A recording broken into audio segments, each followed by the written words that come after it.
Le quartier Congo, transformé en dépositoire de longue durée, ce quartier de Kintambo s'est rétréci à cause des immondices jetés dans les lits de la rivière Kalamou, et c'est l'avenue Lukunga qui paye les prix forts de l'incivisme des habitants, partagés entre le manque des décharges publiques et les soucis de se débarrasser de leurs déchets au quotidien. Une situation qui oblige les habitants de ne rester qu'enfermés dans leur maison face à l'impossibilité de respirer un air sain et de regarder un environnement salubre. Un reportage à suivre de Nathan Kassou Mpata. Sur cet affluent de la rivière Kintambo, à quelques encablures de la Ressa Kombi, la cour d'eau se confond à une denrée de matières plastiques et déchets de tout genre.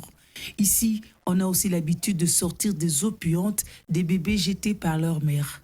L'eau ne ruisselle plus au beau milieu du quartier Congo, précisément sur l'avenue Boulungu qui donne sur le lit de la rivière. Les habitants font face à un dilemme. Il n'y a jamais eu de poubelle dans ce quartier et les eaux désorientées de la rivière ont exacerbé la misère des populations qui assistent impuissantes à ce théâtre au goût nauséabond.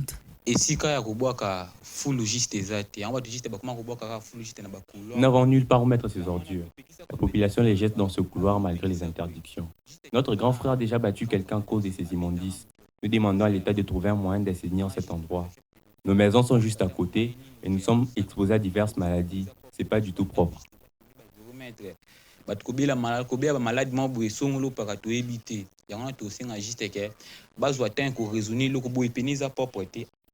La vie dans ce quartier qui porte le nom du Congo est bafouée. Les habitants dénoncent l'intimidation des autorités dont ils taisent le nom, qui selon eux entretiennent cette transformation de l'avenue en dépotoir.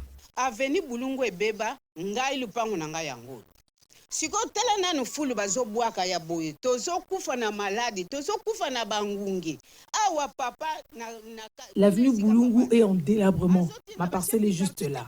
Et les immondices qu'on jette ici nous créent des maladies. Nous demandons à l'État d'envoyer des chefs du quartier pour rendre compte de la situation dans ce quartier, Congo et ses avenues. Nous souffrons et demandons aux chefs de l'État d'entendre nos pleurs en initiant une enquête pour vérifier. La malaria nous guette, nous dérange et les enfants sont tout le temps dans les hôpitaux. Et si nous osons en parler aux chefs des quartiers, ils nous interdisent parce que pour eux, la route appartient à l'État.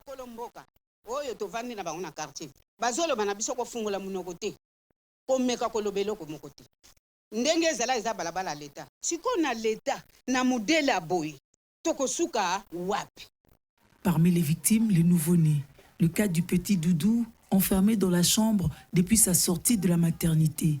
Les efforts consentis par son père ne sont qu'une goutte d'eau dans la mer. Voilà qui plonge sa mère dans le désarroi.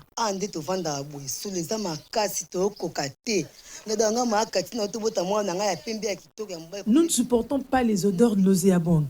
Je viens d'ailleurs de donner naissance à un mignon garçon, mais je l'enferme toujours dans la maison. Mon mari essaye en vain d'assainir cet endroit. Le manque d'hygiène de douche et des toilettes sont insupportables. La rivière est devenue une poubelle publique où tout le monde déverse les déchets. Et à cause de ces odeurs, nous ne mangeons pas bien. Nous demandons à ce qu'on assainisse ce quartier, qu'on instaure un grand caniveau. Nous faisons appel à l'aide. Nous en avons ras-le-bol.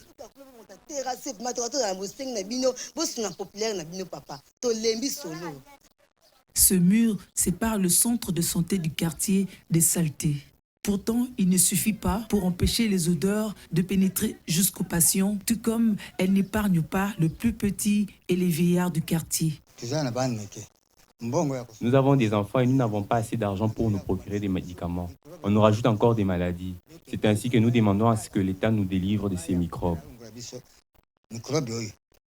La vie devient intenable au cœur de la première commune de Kinshasa, au quartier Congo. Les habitants gardent espoir d'un jour nouveau. Ils sont alors nombreux dans cette situation à travers la capitale congolaise.